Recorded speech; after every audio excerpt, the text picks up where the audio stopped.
Bonsoir à tous, chères auditrices et chers auditeurs. Vous écoutez De Tout et de Rien. C'est quoi? C'est qui? C'est l'émission qui vous parle de tout et surtout de rien. Et c'est déjà le 3e épisode de cette saison 4 qui est tournée le 16 novembre 2022. Et j'ai dans cette équipe du lundi 3 personnes qui sont absolument extraordinaires. Alors comme la dernière fois que j'ai fait ça, tout le monde s'est parlé en même temps. Là, on va faire dans l'ordre du Discord. Il y a déjà Jules qui est là parmi nous. Comment ça va, Jules, aujourd'hui ce soir? Ça va super. Yes, et bah ça nous fait plaisir que tu sois de retour finalement dans l'émission, puisque c'est ton premier épisode de la saison 4 de Tout et de Rien, et c'est chouette. Et à propos de gens qui reviennent aussi à nouveau dans l'émission pour ce début de saison, il y a aussi Mika la forme. Eh oui, toujours.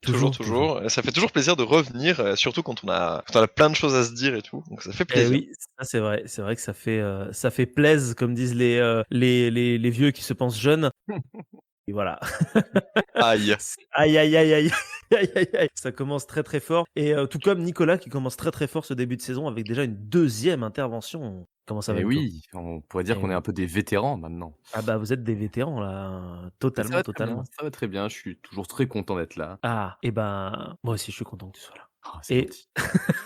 je suis très fatigué. Complimente-moi, vas-y, continue. C'est n'importe quoi cette introduction.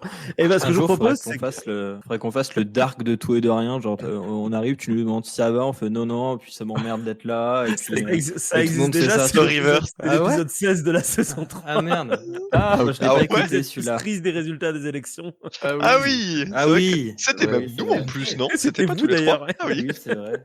Ah oui, c'est vrai. Oui, mais là, c'était pas une volonté. C'était Oui, un c'est vrai vrai. ressenti. C'est vrai. Mais des choses qui se ressentent aussi, c'est pas forcément que les émotions, c'est aussi parfois des lieux, et surtout des lieux souterrains. Moi, je suis quand même pas sûr de cette transition. En transition. J'avais des doutes. J'ai quelqu'un dans mon dos qui a Scénariste soupiré de quand même, de hein, voilà, dragon. je le précise. Elle a soufflé du nez. Elle a fait. J'ai ressenti beaucoup de dédain dans tout ça, donc du coup je vais voilà, je rends l'antenne à Jules. Mais si on refait. Non, On refait. Mais Jules, j'assume tout. Le pire commentaire. Non, mais refais. Ouais, Ouais, nous, on ouais, dit ouais. qu'on n'a pas entendu. On dit on fait Ouais, semblant. mais Jules, de j'assume. quoi tu vas donc nous parler aujourd'hui? Oh, même le rire, il était fake. Ça n'a aucun sens. Allez, vas-y Jules, parle-nous de grotte. Il en a plus rien à foutre. Ah, vas-y, parle de tes grottes. Hein. Ouais, nous péter les couilles encore avec ces putains de compressions de calcaire de merde là. Avec ces guanos, avec ces fientes de chauves-souris là. Allez, vas-y, parle de ton trou là. Je crois ça que me mon rire saoule. passe plus dans le discours. Le mec, il sature. Ah. En tout cas, on est bien content de voir que tout le monde est en forme. C'est bien, ça fait plaisir. Oui, Ça, ça fait plaisir. Ah, c'est cool. Mais non, mais Jules allait nous présenter. Commencer, Lucas, en fait. J'essaye. Vraiment, J'essaye. là, on creuse. Ah, ouais. Ah bah oui, justement, ça tombe bien que tu Bah parles voilà, de ça creuser tombe parce que figure-toi que Jules allait nous parler des grottes. Et je crois qu'en plus de ça, c'est pas la première fois parce que il me semble, mon petit doigt m'a dit qu'apparemment, ce serait pour une longue série. Tu peux nous en dire plus, Jules? incroyable. En vrai, c'était C'est bien beau. là. Ouais, c'était beau, non? C'était beau. Oui, en fait, je me suis dit que j'avais pas encore vraiment fait de vrais trucs sur les grottes, alors que c'est mon cœur de travail. Du coup, je me suis posé, je me suis dit, pourquoi pas commencer à en parler, mais bon, forcément, quand c'est ton cœur de travail, t'as plein de choses à dire. Et j'ai fait une liste et j'ai vu qu'en fait, il y aurait beaucoup de choses à dire. Donc, je ne pourrais pas tout dire en un épisode, mais c'est tant mieux parce qu'on pourra en faire plusieurs pour découvrir petit à petit ce milieu et ce qu'on peut y trouver. Donc là, on partirait pour le premier épisode. Oh. Et alors, du coup, ce sera quoi le sujet du premier épisode? Alors, j'ai même une intro que je dirais à chaque épisode avant de vous dire le titre de l'épisode. Oh, trop cool. Comme Ah, dans j'adore. Buffy. Un fil rouge. Vas-y. Ça sera la même intro pour chaque épisode, mais ça sera au moins le fil rouge entre chacun. Allez. Les grottes, gouffres et autres trous obscurs ont depuis toujours attisé notre imaginaire. Nombre de légendes fourmillent à propos de ces endroits mystérieux que l'on perçoit souvent comme dangereux, étroits et anxiogènes. Mais si au contraire il s'agissait de fenêtres sur un autre monde, un monde suspendu dans le temps, noyé dans une obscurité et un silence total qu'il nous faudrait percer d'un faisceau de lumière, comme les spectateurs d'une ruine oubliée.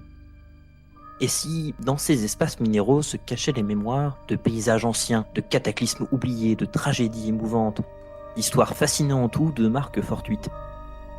Et si, sous nos pieds, chaque forme avait un sens, n'attendant que d'être comprise?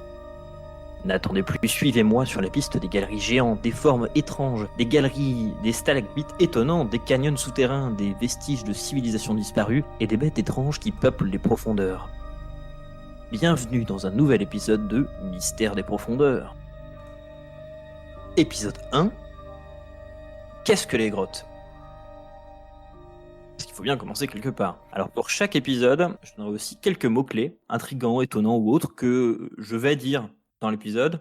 L'idée étant de vous intriguer suffisamment pour que vous les attendiez avec impatience. Pour l'épisode 1, ce sera acide, rivière, menuisier, serrure et fantôme.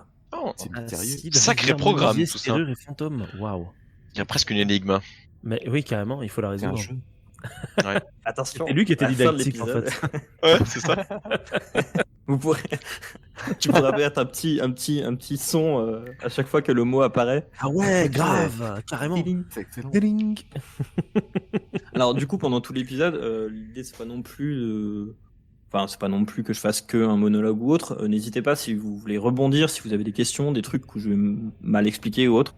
Dans tous les cas, l'idée étant qu'à la fin, on ait bien compris chacun ce que c'est qu'une grotte et d'où ça vient, ce que ça veut dire. Bon, déjà, une grotte, on peut, de prime abord comme ça, le définir comme un vide naturel souterrain, explorable, spéléologiquement. Donc la spéléologie, la discipline sportive, d'exploration, qui va dans ces milieux naturels souterrains. Je dis bien naturel, hein, parce que pour le coup, moi, je vais pas parler de mines, je vais pas parler d'etc. Ce sera peut-être le sujet d'un autre épisode, mais pour l'instant, c'est pas du tout, en tout cas, la question.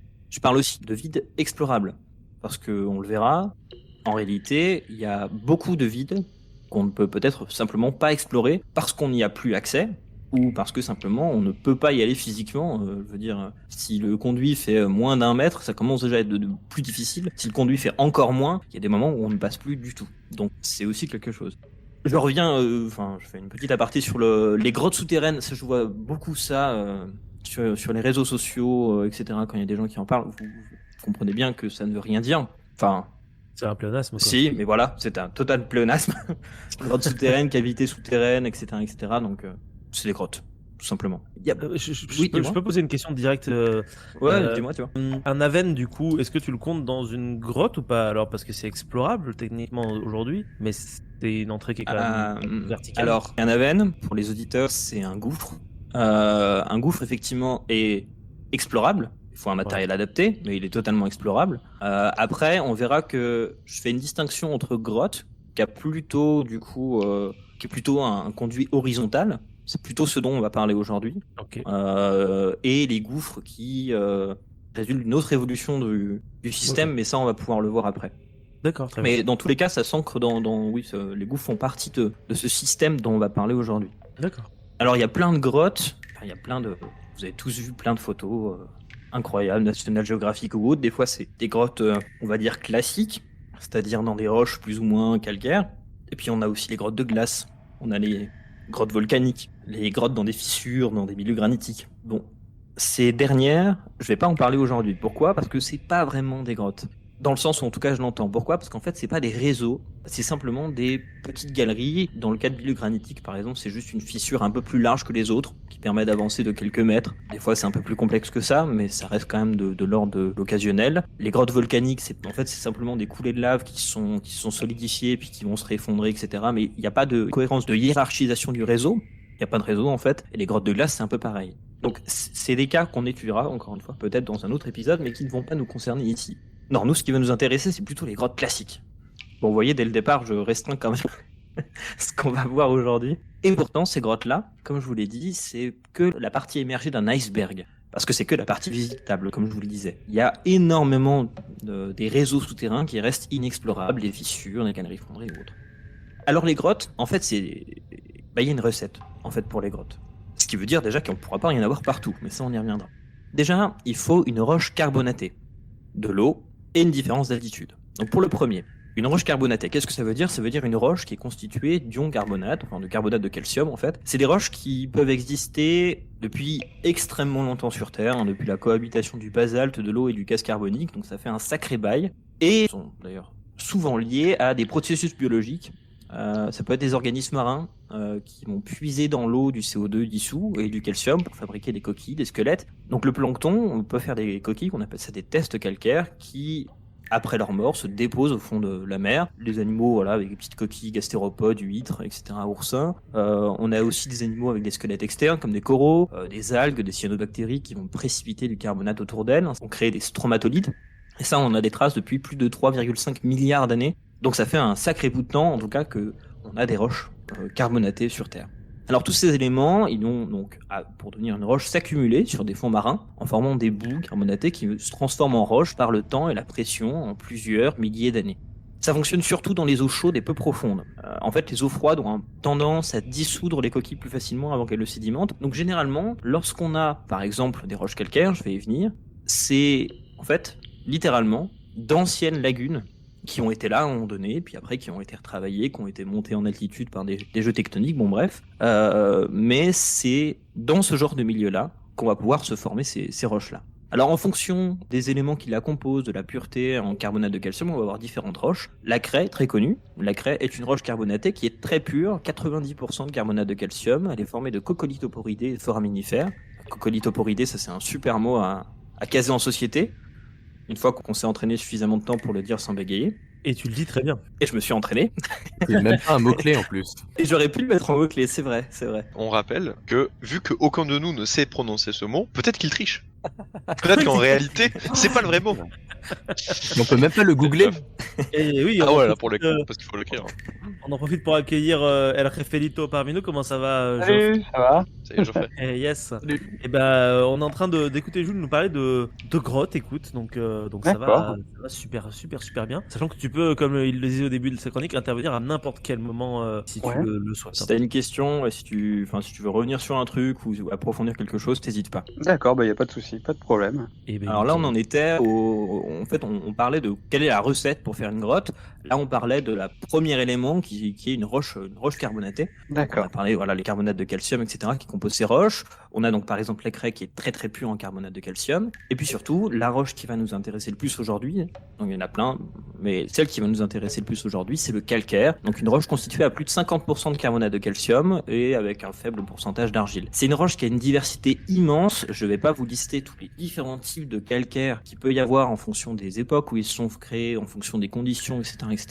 Et l'épaisseur de ces bancs calcaires peut parfois dépasser plusieurs centaines de mètres d'épaisseur. C'est-à-dire que ça peut concerner tout un massif. Toute une montagne peut entièrement être faite de calcaire, ce qui va nous intéresser beaucoup pour la suite. Deuxième ingrédient, l'eau. En fait, le calcaire, c'est pas une roche perméable, dans le sens où vous pouvez très bien trouver dans des églises des bénitiers en calcaire. L'eau ne va pas passer, ne va pas s'infiltrer dans le calcaire, sauf si cette roche est fissurée, fracturée, etc. À ce moment-là, on a une perméabilité secondaire qui fait que l'eau va pouvoir circuler dans ces fissures et commencer à, on va le voir, à dissoudre le calcaire. Donc ça veut dire que tout ce qu'on va voir après, les conduits qui vont pouvoir se créer dans la masse, etc., ce sont que des utilisations de fissures, failles, joints de stratification par exemple, différentes strates couches de calcaire qui, en se déposant, laissent une petite différence, un joint, on appelle ça en géologie, un joint entre ces couches qui forcément est un point faible que l'eau va pouvoir utiliser pour passer. Et là, on va pouvoir s'intéresser aux détails. Qu'est-ce qui se passe quand l'eau passe dans ces fissures? L'eau d'infiltration, généralement, elle est passée par des sols. Elle a traversé des sols où des plantes relâchent par exemple des acides humiques ou des organismes relâchent du CO2, etc. Et donc l'eau va se charger en CO2 et devient agressive. Et une fois au contact du calcaire, cette eau acide va transformer le carbonate de calcium en bicarbonate de calcium. C'est peut-être pas grand-chose pour vous, mais le bicarbonate de calcium est soluble. Ce qui fait qu'en fait, l'eau va facilement pouvoir l'évacuer. Et c'est ce qui va se passer en fait. La matière ne disparaît pas, elle est simplement évacuée, en partie. Puisque le carbonate de calcium, je vous l'ai dit, ne compose pas toute la roche calcaire. Bref, il y a dissolution. Mais pour qu'il y ait dissolution, il faut bien que l'eau circule. Ce qui nous amène à notre troisième ingrédient, la différence d'altitude, le gradient hydraulique. En fait, l'eau, elle cherche toujours à rejoindre le point le plus bas. Si la surface est plane, l'eau, elle circule pas sous terre en fait. Elle va circuler à la surface, mais elle n'a pas de point plus bas à rejoindre. En revanche, dès qu'on va avoir une petite vallée ou un point bas, on parle de Talweg pour le point le plus bas dans une vallée, forcément l'eau va chercher à le rejoindre. C'est d'ailleurs tout le principe d'un réseau hydrographique. L'eau coule les montagnes, va suivre la vallée et redescendre au niveau le plus bas qui est le niveau de la mer. Et donc, l'eau qui s'infiltre dans un massif calcaire, via des fissures, va chercher à rejoindre ce point le plus bas qui est la vallée. Ce qui veut dire qu'elles ne peuvent pas circuler plus bas que le niveau de la vallée, mais elles vont bien arriver jusqu'à cette vallée. En fait, elles cherchent à rejoindre le niveau de la rivière. Ce faisant, cette eau qui passe dans les fissures, qui se rejoint un peu comme un réseau hydrographique en fait, dans la montagne, elle va passer par les fissures, etc., se rejoindre des fissures encore plus grandes, etc., et arriver jusqu'à la rivière pour donner naissance à des conduits au fur et à mesure plus importants, au fur et à mesure qu'elles vont dissoudre. Et au niveau de la rivière, on va arriver sur des drains les plus importants, puisque c'est eux qui vont drainer toute l'eau du massif, qu'on va appeler des grottes. En fait, une grotte, c'est ça, c'est un conduit totalement plein d'eau, normalement. Mais en tout cas, ça c'est une grotte active, c'est une grotte qui est en train de se faire. Et l'ensemble, de la source au plateau, en passant par les grottes, etc., par les différentes fissures, l'ensemble, on appelle ça un système karstique. Alors les milieux karstiques, c'est assez intéressant, puisque en fait ça concerne énormément de monde et énormément de situations. Pour vous donner un ordre d'idée, en France, les milieux karstiques, ça couvre environ 50% du territoire. Ça comptabilise plus de 15% des affleurements rocheux planétaires. Et ça offre un milieu de vie à environ 1,5 milliard de personnes dans le monde. Oh. Ce qui fait qu'en fait, on a énormément de situations différentes et énormément de gens qui aussi vont vivre en fait avec ces milieux et vont être dépendants notamment de la ressource en eau ou autre, etc. Et ça, pareil, ça fera le sujet d'un épisode dédié. Et pour vous donner une idée, en France, on a énormément de paysages emblématiques qui sont en fait liés à ces systèmes karstiques. Les crêtes de Normandie, les bassins parisiens et aquitains, les plateaux calcaires du Jura, du Vercors, de Chartreuse, des Causses, des Cévennes, la Provence calcaire, le Lot, la Dordogne, les Bauges, la Savoie, les Calanques de Marseille et j'en passe. Donc, forcément c'est passionnant puisqu'on en retrouve à toutes les latitudes dans plein de milieux différents avec plein de fréquentations différentes dont peut-être ils ont gardé la mémoire. Mais ça on y viendra plus tard. Alors d'où vient le nom de karst en lui-même? Ça fait un peu barbare. Alors en fait ça vient d'une région slovène qui s'appelle Karst, tout simplement au nord du Trieste, qu'on appelle aussi Kras ou Karso. Et en fait, c'est une région qui est particulièrement emblématique au niveau des formes. C'est pour ça qu'on l'a utilisé comme nom général. C'est une zone de plateaux boisés, de relief un peu tourmenté, comprenant un grand nombre de dépressions fermées, de grottes, de gouffres, de formes pittoresques, d'affleurements. Les cours d'eau, ils sont rares puisqu'ils disparaissent rapidement sous terre, en fait, directement. Où ils s'organisent en de grandes rivières souterraines, comme celle de la Reka dans le gouffre de Skocian ou de Piokia dans la grotte de Postovnia. C'est des grottes immenses. C'est des galeries de plus de 20 mètres de hauteur. Enfin, je vous conseille vraiment la visite, c'est quelque chose d'assez marquant.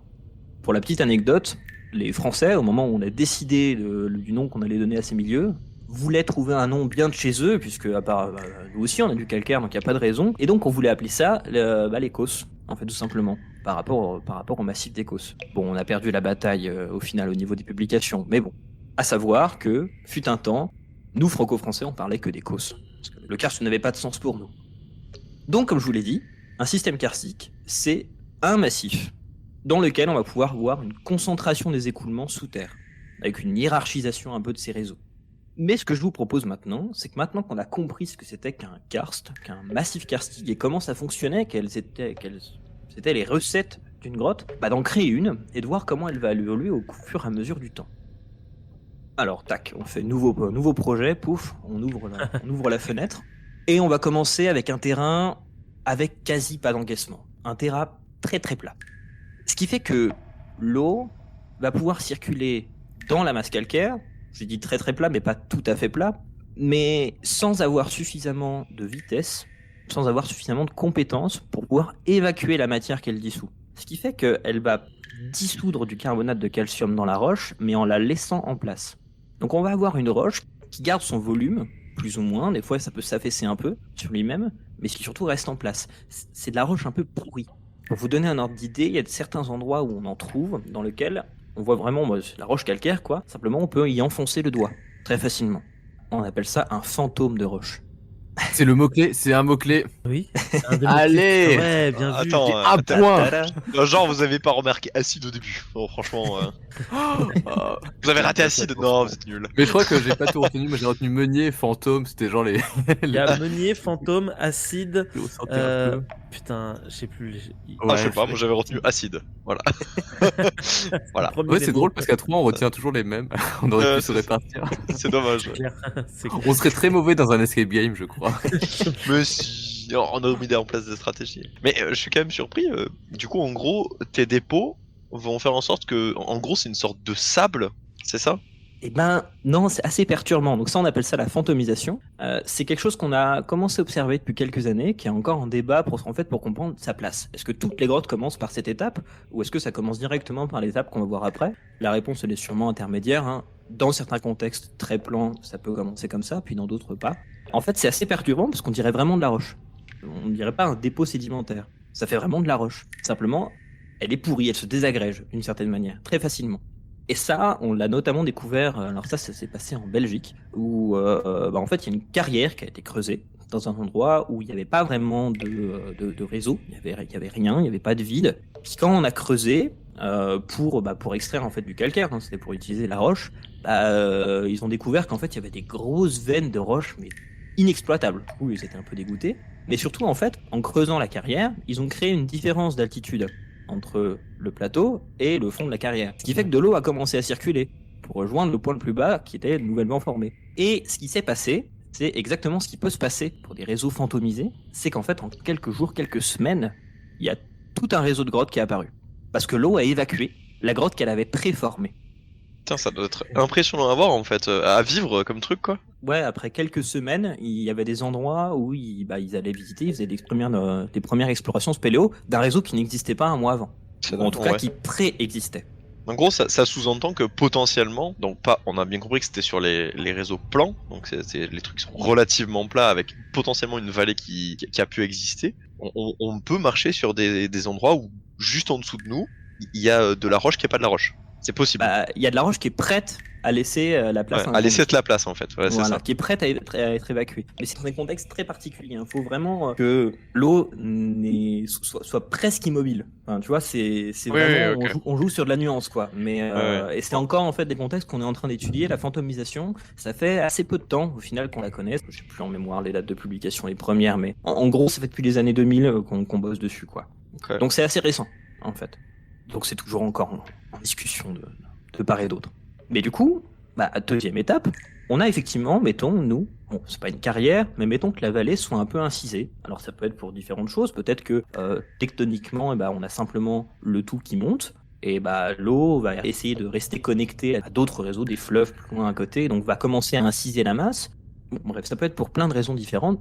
Nous, on va rester au fait que on a notre vallée qui se creuse un peu. Ce qui fait que tout de suite, on a une différence d'altitude, l'eau va pouvoir évacuer nos fantômes de roche. Ok, on va commencer à avoir une grotte qui se forme. Alors, pour l'idée de l'exercice, on va partir du principe que, d'accord, ça nous forme un réseau, mais il n'est pas très très développé au final. Comme ça nous donne l'occasion de le retravailler à nous.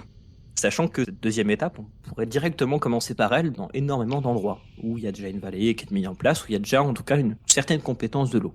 Bon, notre vallée calcaire, elle est assez peu profonde, hein, 50-60 mètres, assez peu incisée. Petit à petit, l'eau qui emprunte les fissures pour aller du plateau à la rivière va donc agrandir les fissures et former des galeries étroites, où il est encore nécessaire de se tenir accroupi, hein, totalement noyées au niveau le plus bas, au niveau de base, c'est-à-dire le niveau de l'eau de la rivière. Donc faut bien comprendre que toutes les fissures qui montent du plateau, elles, charrient l'eau jusqu'à cette zone noyée, qui est plus ou moins plane en fait, hein, enfin horizontale je veux dire, puisqu'elle suit en fait ce niveau de base que l'eau cherche à rejoindre. Alors au fur et à mesure des millénaires, le conduit continue à se former, gagne un peu en diamètre. En fait, l'eau qui coule dans le conduit, puisque elle le noie entièrement, va sur tout son pourtour commencer à le dissoudre de manière uniforme. Ce qui fait qu'on va commencer à avoir une forme tubulaire, une forme en conduite forcée, qui est typique de ces régimes noyés, on appelle ça, donc de ces grottes actives, comme je vous le disais, hein, qui sont en train de se faire. Alors, après, il peut y avoir des dépôts sédimentaires dans la grotte, puisque lorsque l'eau arrive dans ces réseaux noyés, le fait que tout soit noyé, elle peut perdre totalement en compétence et donc du coup elle est obligée de déposer des petits sédiments fins. Elle peut donc déposer par exemple des argiles qui vont tomber au fond et donc imperméabiliser, l'argile est imperméable, imperméabiliser le fond de la grotte, ce qui va l'obliger à un peu se déformer sur les côtés, à manger un peu plus sur les côtés, ce qui fait donner plutôt une forme ovale généralement. Mais globalement, on est sur ces formes, ces profils plus ou moins circulaires.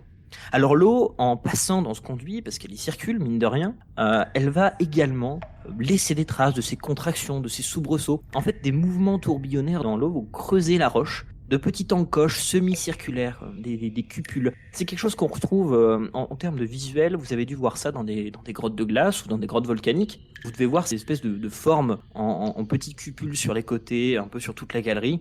C'est le même principe en fait dans les grottes de glace ou dans les grottes volcaniques, puisque c'est du liquide en fait qui passe et qui, avec ses mouvements tourbillonnaires, va créer en fait ces petites formes. Ces cupules, c'est un peu comme si un meunier travaillait le bois avec sa gouge, ce qui fait qu'on les appelle des coups de gouge. C'est un surnom très courant qui est beaucoup utilisé pour les décrire. T'as pas dit le bon mot, parce que c'était pas meunier, c'est menuisier le bon J'ai mot. dit meunier. Oui, bah oui, non, Meunier. ça n'a pas de sens Il un est meunier, fort, pardon. Un menuisier. Eh ouais, mon gars, ça y est, du coup je me suis souvenu du troisième. C'est beau. Quatrième. C'est beau. Ouais, c'est beau, hein. Oui, un menuisier qui travaille son bois, oui, un meunier. Ouais, je vois. Et du coup, en Meunier, fait, c'est la farine. ça fait des courbes, en fait. Bah, ça fait en fait comme des petites encoches Ouais. sur la paroi. Ok. Oui, d'accord.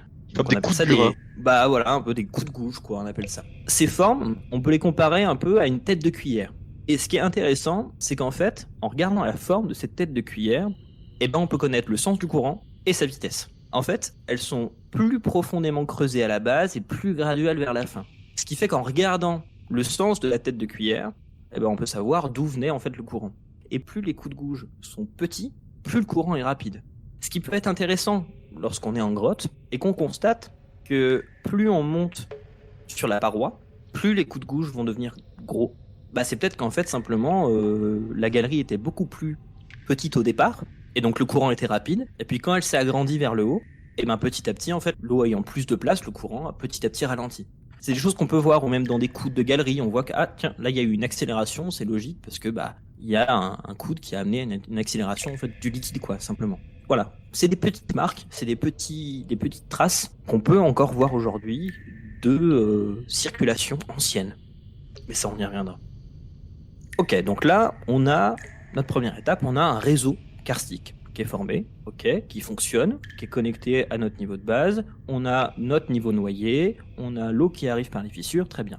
Maintenant, qu'est-ce qui arrive si on incise encore la vallée? Cette fois-ci, on va l'inciser un peu plus, on va l'inciser d'une centaine de mètres, mettons. Et bah là, tout le réseau va devoir se réorganiser vers le nouveau point plus bas. Alors, généralement, l'incision de la vallée se fait pas d'un coup. Ça peut arriver. Par exemple, l'exemple des gorges de l'Ardèche. Ça arrive assez rapidement parce qu'en fait, il y a deux éléments. Bah déjà, il y a la pression des Alpes qui pousse, qui va relever un peu tout le massif. Et puis en même temps, on a la mer Méditerranée qui sèche quasi entièrement. Et donc le niveau général le plus bas baisse drastiquement, ce qui fait que tous les cours d'eau vont s'inciser énormément. Donc on a la combinaison des deux. Ce qui fait que les gorges vont s'inciser très vite. Mais ça peut aussi être le cas, par exemple, dans des secteurs où il y a eu un glacier qui est passé et qui a totalement arasé rapidement. Bref, notre vallée s'est incisée de environ 100 mètres. Ce qui fait que forcément, puisque le réseau se réorganise vers le point le plus bas, bah, l'eau va quitter la galerie qu'on avait nous au départ. Notre petite galerie en tube, noyée, elle ne va plus qu'y circuler pour rejoindre les niveaux les plus bas. Ce qui fait que la galerie n'est plus ennoyée totalement. L'eau ne circule que sur le sol. En fait, c'est une rivière qui commence on passe à une rivière qui va circuler jusqu'à rejoindre les points les plus bas. Ce qui fait qu'en fait, notre galerie, elle va évoluer différemment. L'eau ne dissout plus sur tout le pourtour de la galerie, mais dissout simplement sur le sol, selon d'ailleurs simplement l'endroit où elle circule, donc c'est même pas tout le sol, généralement. Et donc elle va inciser de manière longiligne. Elle va commencer à inciser verticalement, ce qui fait que notre galerie va commencer à avoir un profil plutôt longiforme. Alors ce qui est intéressant, c'est que dans le cas de galeries qui étaient auparavant des galeries noyées, donc en tube, lorsque vous avez votre tube et que vous commencez à inciser que au milieu un petit canyon, et ben vous allez commencer à avoir un profil avec un tube en haut et en bas une galerie longiforme, ce qui n'est pas sans évoquer le profil d'un trou de serrure. Il a dit serrure et il a marqué un petit arrêt. Serrure, c'était un mot, je m'en Ouais. souviens. Il a marqué un souviens. petit temps exprès histoire de. Il est habile, hein. Il est habile. Hein. Il est fort, il sait qu'on n'est pas très bon. Il nous laisse quand même, tu vois, genre c'est le gentil MJ qui te dit allez c'est bon, Je te l'offre celui-ci. Allez, tu On va tu caches ton nez qui te dit que t'as eu un succès critique. Allez, c'est bon, bravo, t'as fait un succès, il a fait Bravo. 3, bravo. Et donc ces profils en trou de serrure, ce qui est intéressant, c'est que quand vous arrivez dans une galerie, vous voyez un profil en trou de serrure, et ben ça raconte déjà une histoire, en 2 étapes au moins. À un moment donné, cette galerie a été au niveau de base, au niveau à peu près de la rivière, elle a été totalement noyée, puis le paysage à l'extérieur de la grotte a changé, ce qui a amené à une verticalisation du profil de la galerie. Donc rien que par la forme de ce boyau, vous pouvez déjà commencer à raconter une histoire, non pas que sur la grotte, mais sur le paysage à côté. Et donc notre galerie devient non plus une galerie active, mais une galerie fossile. Ce qui fait que maintenant on va pouvoir l'observer, la pratiquer en spéléologie par exemple. Et donc, ce qui m'amène à dire que en spéléologie, on ne fait que fréquenter, en dehors du moment où certains sortent des bouteilles de plongée, on ne fait que fréquenter des grottes anciennes, qui sont elles-mêmes des témoignages d'anciens paysages. En réalité, c'est très rare qu'on aille, donc en prenant les bouteilles, etc., dans des galeries qui sont en train de se former actuellement. Donc techniquement, en fait, toutes les galeries, justement, comme tu dis, où on emprunte des bouteilles, c'est pas du sous-marin, ça reste du souterrain, mais t'es obligé de prendre les bouteilles parce que c'est gorgé d'eau. En fait, toutes, sans exception, sont destinées à devenir des galeries fossiles. Alors, oui et non. Et certaines ont pu être fossiles avant. Tu veux dire avant l'apparition de l'eau? Enfin, je veux Avant dire, en que fait, l'eau c'est... arrive. D'accord, oui, ok, je vois. Ça veut dire que l'eau a pu Oui. remonter, Oui, mais oui, oui. ça, c'est quelque chose que je vous garde pour le prochain épisode. Oh, Oh, le teasing. La classe. Et donc vous l'avez vu, pour faire un petit résumé de cet épisode-là, les grottes c'est quoi? En fait c'est pas simplement un trou, c'est tout un réseau qui est donc un géosystème, on appelle ça un géosystème karstique, qui lui-même est dépendant du paysage extérieur. Et donc en fait suit son évolution. Sauf que, alors que le paysage petit à petit change et disparaît, et en fait on en perd la trace, il y a quelques traces qui restent subvisuelles, mais il faut encore les trouver. L'érosion extérieure étant assez forte, et puis nous-mêmes on a pu tout rebouger, faire des parkings, etc., faire des terrasses agricoles ou autres. C'est difficile en fait de garder la trace de choses qui se sont passées sur des temps très longs à l'extérieur. Par contre, les grottes, c'est des endroits qui sont totalement protégés de tous ces phénomènes, et qui fonctionnent un peu comme des capsules temporelles qui vont garder non pas simplement des choses en leur sein, comme on pourra le voir dans d'autres épisodes, mais qui en elles-mêmes sont des marqueurs d'étapes de mise en place du paysage. Et qui, rien qu'en elles-mêmes, je parle juste du tube, encore une fois pas de ce qu'il contient, va pouvoir nous permettre d'expliquer et de comprendre des paysages passés qui ont depuis longtemps disparu de toute mémoire collective. À chaque fois que tu pars, toi, en exploration dans les grottes, tu pars dans le passé, quoi. Genre, t'es un explorateur du temps, en vrai. À chaque fois qu'on part en grotte, en fait, on transite dans... rien que le volume en lui-même est une mémoire. Oh, c'est beau. C'est C'est un poétique peu en la plus. classe Hein. en vrai. Ouais, de ouf. Hein. Et vous verrez que des mémoires, il y en aura énormément dans les prochains épisodes de Mystère des Profondeurs. Oh, Waouh. la classe. Je peux en faire une dizaine là d'épisodes. Vous avez vu là, rien que là, il y en a plein où j'ai dit on le verra dans un prochain, etc. Mais... Ah là t'as de quoi durer pour l'éternité en fait. Ah bah là. Oui, Ah. oui. Oui, ok, d'accord. Moi, j'avais une question, si je peux me permettre. Oui. T'as parlé de caverne de glace, et c'est vrai que en fait, j'ai pas pensé à googler, mais je vois pas trop à quoi ça correspond. Alors, c'est généralement en fait des cavités qui vont se former, sous un glacier. D'accord. En fait, il y a de l'eau de fond des glaciers qui va circuler. Au départ, ça circule un peu sur le glacier, puis ça va disparaître en fait dans des crevasses ou dans des trous, enfin des espèces de gouffres dans la glace. Tout ça a des noms bien précis, mais j'ai oublié. Ça fait longtemps que j'ai pas bossé sur du glaciaire. Et en fait, tout ça va passer sous le glacier. Au niveau, en fait, pareil, hein, l'eau, elle cherche à pas se fatiguer, donc elle va aller au niveau de la zone de contact entre le glacier et le socle rocheux sur lequel il repose. Et elle va circuler sous glacier jusqu'à rejoindre du coup l'avant du glacier, où elle va sortir. Il y a généralement une petite source comme ça devant un glacier, où elle va sortir en un cours d'eau qu'on appelle le sang dur, et elle va partir comme ça. Et donc de fait, puisque l'eau en elle-même est plus chaude que la glace, forcément, sinon ce serait de la glace, elle va petit à petit en fait faire fondre la glace du glacier, ce qui fait qu'elle en fait elle va créer une espèce de cavité qui est généralement pas très très longue. C'est un tube, ça peut faire ça peut faire quelques dizaines de mètres, même un peu plus. Il y en a qui sont visitables, hein. Il y a tout un tourisme autour de ça, par exemple au niveau de la mer de glace. Bon, en ce moment ils sont un peu c'est un peu compliqué parce que plus que la grotte recule avec le glacier et qu'elle devient accessoirement de plus en plus dangereuse, etc., parce que c'est instable. Bon, c'est un peu compliqué, mais c'est des grottes qu'on peut trouver comme ça. Il y en a beaucoup en Islande, par exemple. En Islande, on peut voir des grottes de glace d'un côté, puis on peut aussi visiter des grottes volcaniques qui sont intéressantes, mais c'est très très vite rébarbatif des grottes volcaniques. C'est juste un tube, mais avec rien dedans, quoi. Vraiment. C'est très Super intéressant. intéressant. Ouais, Mm. j'apprends plein de choses. Et des nouveaux mots. Je connaissais pas serrure, moi. Menuisier non plus, je connaissais pas.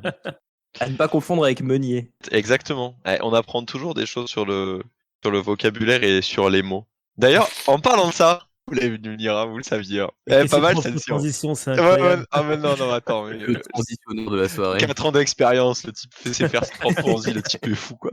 Est-ce que savez-vous l'Arlepem, l'Argonji, l'Oujbem? Quoi? Pardon?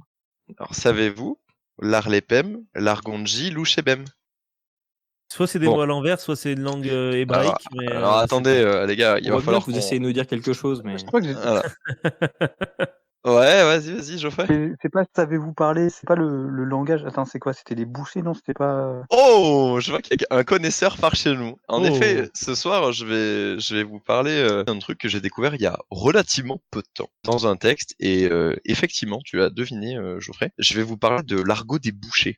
En fait, il y a pas très longtemps, peut-être vous le savez, mon métier c'est de lire des livres, entre autres, et de porter les cartons, mais ça c'est une autre histoire. Et en fait, je me suis mis à une petite lecture de romans jeunesse, parce que c'est aussi mon cœur de métier. Et en fait, je suis tombé sur un ouvrage qui m'a complètement retourné le cerveau et que j'ai trouvé vraiment trop cool, qui parle de jeunes enfants dans un univers un peu à la Jules Verne, avec des complots, de la magie et tout, c'est vachement trop cool et tout. Mais il y a un truc qui m'a fait tiquer dedans, c'est qu'en fait, c'est basé sur des choses et des faits qui se sont passés, qui parlent de la commune de Paris. Et en fait, pendant cette commune, il y avait divers corps de métier, d'artisanat, dans une époque qui aujourd'hui nous paraît lointaine et assez peu connue. Et pourtant, on en a encore certains vestiges, clin d'œil, les grottes, tout ça. Et en fait, ces vestiges, ils sont parlés, alors pas par beaucoup de gens, mais par les bouchers, parisiens notamment, puisque dans ce bouquin, il y a un argot qui est utilisé, qui est l'argot des louchébèmes, qui était un argot utilisé notamment à la fin, ou plutôt au milieu de la deuxième partie du 19e siècle, dans les boucheries parisiennes, notamment celle de la Villette, et qui est en fait un langage un peu cryptique et crypté d'ailleurs, qui a été utilisé pour se sortir un petit peu du lot et se corporatiser. Voilà, c'est ça, se corporatiser un petit peu. Et les bouchers, en fait, ont récupéré, en fait, c'est un argot qui était plutôt utilisé par les gens, on va dire, qui sont peu recommandables. Et en fait, cet argot a été modifié, transformé en fonction des besoins, et les bouchers ont récupéré une grande partie pour créer une langue qui s'appelle le louchébem. Et le louchébem, en fait, c'est l'argonji des louchébem. L'argonji, en fait, qui veut dire le jargon, et louchébem qui veut tout simplement dire boucher. Il y a une clé de compréhension pour comprendre comment parlait le louchébem, et j'ai trouvé ça trop cool d'utiliser ça dans un roman jeunesse, et donc j'ai voulu en savoir plus. Alors j'ai fait quelques petites recherches et j'ai découvert que, sachez que cet argot est toujours parlé aujourd'hui dans certaines boucheries à Paris, les plus anciennes notamment. Je vous avoue que j'ai été très tenté d'appeler les boucheries à Paris justement pour en avoir le cœur net. Je vous avoue également que je me suis dit que j'allais me prendre 2 gros vents parce que c'est quand même des gens qui bossent en fait. Et moi aussi, accessoirement. Donc du coup, j'ai pas fait l'expérience, mais il se trouve que quelqu'un l'a fait pour moi. Et que cette personne, elle porte un nom. Et elle a étudié en fait cet argot. Elle s'appelle Valérie Saugera. Et Valérie Saugera, elle a fait une étude justement sur cet argot. Et en fait, elle est allée étudier, poser des questions justement à ces fameux bouchers. Et en fait, elle a découvert qu'il y avait plein de traditions en fait qui sont liées à cet argot. Et plusieurs fonctions. Donc il y a une fonction identitaire, comme tu l'as souligné Marc. Effectivement, c'est vraiment pour se démarquer des autres corporations, qui à l'époque, voilà, on était vraiment porté sur l'artisanat et l'industrie. Et les bouchers, ils sont encore dans une tradition à mi-chemin entre l'agriculture et en même temps la culture de la ville. Et pour se démarquer, en fait, ils ont mis en place cet argot. Il y a aussi une fonction de tradition, puisque en fait ça se passe pour que ça soit encore parlé aujourd'hui. C'est que il y a une forme de passation de connaissances. Et il y a aussi une fonction ludique, parce que c'est quand même rigolo de parler une langue que les autres peuvent pas parler, et qui est une langue qui est inventée. Parce que cette langue, en fait, vous pouvez la pratiquer avec n'importe quel mot, même des mots anglais, ça pourrait parfaitement s'appliquer, parce qu'en fait, c'est un système de clés. Alors, comment on parle le louchébem? Alors, peut-être que vous l'avez compris. T'en as une idée, toi, Geoffrey? Je m'en souvenais, je me souviens que j'en ai entendu parler, mais après, la clé de compréhension, non, c'est pas une histoire un peu du Verlan, non? Il n'y a pas de Ouais. inverse des syllabes ou des mots, je sais, enfin, Ouais, des tout à fait. lettres. Tout à fait. En fait, il faut inverser et supprimer des lettres. Et c'est une petite mécanique à faire dans la tête, mais c'est assez facile. En fait, vous allez prendre le mot boucher, par exemple. Imaginez le mot boucher devant vous. Donc, B-O-U-C-H-E-R. Jusqu'ici, tout va bien. Vous savez écrire boucher. Parfait. Donc ensuite, vous allez supprimer la, voire les premières consonnes du début du mot. Voilà. vous allez les supprimer purement et simplement, et vous allez les mettre à la fin du mot. Donc par exemple, un mot qui commencerait par CH ou par TH, vous enlevez le TH et vous le mettez à la fin du mot. Donc pour notre mot boucher, on va mettre le B à la fin. Ça va donner Oucheb, et non pas Ouchebe, ça veut dire parle, mais ça c'est autre chose. Et donc, votre mot Oucheb, vous allez placer une lettre au début, parce que Oucheb c'est pas joli, on va mettre une autre consonne qu'on va remplacer. Et cette consonne, ils ont choisi que c'est le L. Voilà. Donc du coup, ça vous donne un mot qui donne Loucheb. Et ils ont dit que c'était pas suffisant, parce que du coup, il fallait que ce soit un petit peu, fallait que ça claque, tu vois, et que ce soit les seuls à comprendre, parce que même Loucheb, vous avez bien compris que c'était juste bouché avec un L en plus. Et donc, ils ont rajouté des suffixes à la fin qui sont divers et variés, et donc du coup ça crypte un petit peu les mots. Et il en existe plusieurs qui varient selon les argots, parce qu'il y a des argots louchebem, mais il y en a d'autres qui se pratiquent en campagne ou même dans certains villages, et je vous en parle un peu après. Donc vous allez rajouter M, OC ou OC, CE, enfin O-Q-E, UCH, IC, E, etc. Il y en a plein.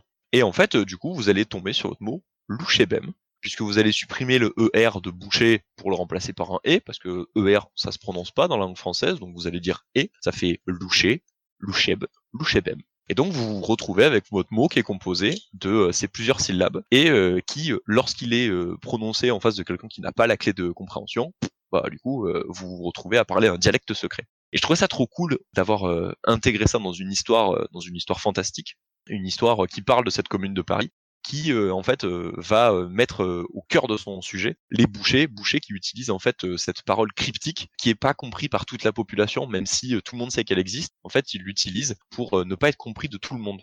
Figurez-vous que les bouchers le font encore ça. Je reviens sur Valérie Sogera. Elle a du coup pendant ses recherches compris qu'en fait la fonction cryptique servait également à pouvoir parler des clients. Alors en tout cas, c'est comme ça qu'ils le disent, mais ils essaient de faire ça de manière discrète pour pas que ce soit impoli, même si bon, on imagine que la rudesse de certains artisans et commerçants peut quand même se faire sentir. Mais donc en fait, pour pouvoir parler des clients sans qu'ils le comprennent. Donc par exemple, si vous avez par exemple un petit morceau qui est un peu passé et que bon bah c'est pas le plus beau de votre palette, de votre palette, et ben vous allez dire là c'est Pem le lorsomique, un peu l'arisoc quoi. Voilà.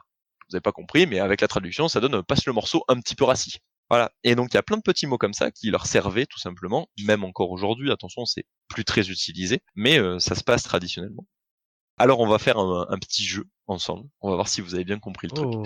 Et donc je vais vous donner des mots, vous allez essayer de trouver en fait qu'est-ce que c'est leur équivalent en français. Mais alors, tu veux dire on va apprendre un langage secret Vous allez apprendre Là, un ensemble, langage putain, secret vraiment, c'est trop ensemble. cool. Ouais. Alors sachant que dans cet argot, on va surtout traduire et parler des mots qui sont utiles dans le métier de boucher, mais aussi du coup pour pouvoir se parler de manière cryptique. Donc c'est quand même des argots assez graveleux, c'est assez brut de décoffrage. Et donc il y a forcément des mots qui sont pas des jolis mots. Voilà. Donc par exemple, si je vous dis lame fait. Lame fait. Lame fait. Tu l'écris comment? Attends, moi, il va falloir que je les écrive, sinon je vais pas. L-A-M-F-E. Une femme. Femme. Oui, Une tout femme. à fait. C'est une femme, tout à fait. Et si je te dis que la lame fait, elle est lombem? Elle est belle. Non. Non. Elle est. Putain. Elle est bonne. Elle est bonne. Oui, c'est Attends, ça. redis-le du coup. J'avais deviné, mais j'avais pas osé le dire, tu vois. La lame fait, elle est lombem. Ok. Voilà. Tu Parce que du coup, en fait, le bonne, tu vas te retrouver avec le B qui se trouve à la fin du mot. Donc tu vas rajouter un L, donc ça va faire loneb, ok? Et tu pourrais mettre lonebem, ok? Sauf que lonebem, c'est pas joli. Donc ils ont enlevé les deux N pour en fait supprimer un pont. Donc ça, tu en mets juste deux au lieu d'en mettre un double. Donc Ouais. tu remplaces deux N par un M. Et donc ça fait lombem. Ouais. Ah, je sais, hein, des fois, Waouh. on est peu de choses. Hein. Si je vous dis par exemple lardonpem. Donc du coup, faut retirer le L. Merde, non. Non. Parlons. Non, il y a pas un parler. Non. Non. Alors supprime le L. On a Parce supprimé le qu'effectivement, L. Ok. tu supprimes le L. Ensuite, tu supprimes le suffixe dont je t'ai parlé. Donc le M, le EM Voilà. à la fin. Le Et M, donc du coup, tu sais que la première lettre s'est retrouvée à la fin du mot. et Donc P. la première lettre, c'est P, et tu la remets au début. P. Bah ça fait pardon. Pardon. Exactement. Ouais, Ça fait mais y a pardon. pas Nico qui l'a dit? Non, je dis parlons. Non, Enfin, il a parler. dit parlons. Ok. Voilà. Mais c'est pour ça que je vous ai parlé tout à l'heure de l'arlépem. Ça veut dire parler, tout Putain. simplement. Si je vous dis, par exemple, l'air de muche. Donc du coup, pareil, il faut retirer le L. Mhm. On retire le... C'est le CH qui sera en début du coup? Non. Ou c'est le L? Les suffixes possibles sont M, OC, UCH, IC et Ah, par donc exemple. c'est le Il y en a L, c'est le d'autres. Hein. Il y a L. qui, Ça veut dire c'est merde. il y a qui, J, C'est merde. L'air de muche, c'est merde. Et oui. Parce que merde, finalement, nous, on connaît pas ce mot, on connaît pas ce dialecte. Et finalement, c'est bien qu'il y a des dialectes un petit peu secrets, mais c'est quand même rigolo de casser des clés comme ça et de décrypter des mots. Mais savez-vous qu'en fait, même si ça vient de l'argot, il y a des choses qui sont restées. Par exemple, si je vous dis loufoque, Ah, putain, loufoque. Et ça veut dire quoi du coup de base? je sais pas, à vous de me dire.